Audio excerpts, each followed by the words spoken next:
আপনি কি জানেন ইউরেনাস ও নেপচুনে হীরার বৃষ্টি হয়? কিন্তু কেন হয়, কিভাবে হয়?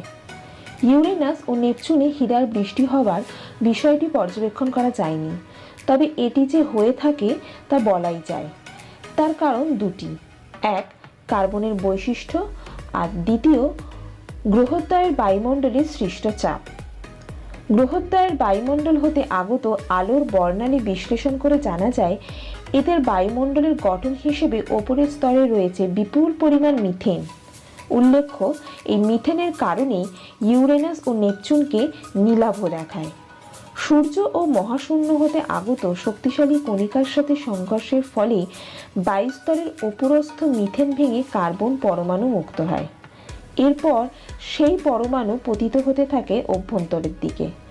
গ্রহগুলো গ্যাসীয় ও বরফের হওয়ায় যতই এদের অভ্যন্তরে যাওয়া যাবে, তাপ ও চাপ বাড়তে থাকবে প্রবলভাবে। তাই কার্বন পরমাণু সহ যতই ভেতরের দিকে যেতে থাকে ততই এদের ওপর প্রবল চাপ সৃষ্টি হতে থাকে।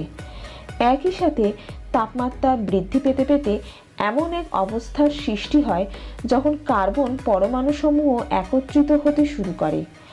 আরও ভেতরে যাওয়ার সাথে সাথে তাপ ও চাপ আরও এত বাড়তে থাকে যে এক পর্যায়ে কার্বন পরমাণুসমূহ একত্রিত হয়ে বড় হতে হতে স্ফটিকে পরিণত হতে থাকে, যা এক পর্যায়ে হীরায় পরিণত হয় এবং সেই সৃষ্ট হীরা অভ্যন্তরে পতিত হয়। বিপুল পরিমাণ হীরার এইভাবে পতনকে হীরার বৃষ্টি নামে অভিহিত করা হয়। উল্লেখ্য, বৃহস্পতি থেকে নেপচুন পর্যন্ত সকল গ্রহই গ্যাসীয়। এদের কোনো শক্ত ভূপৃষ্ঠ নেই, যেমনটি পৃথিবীতে আমরা দেখি।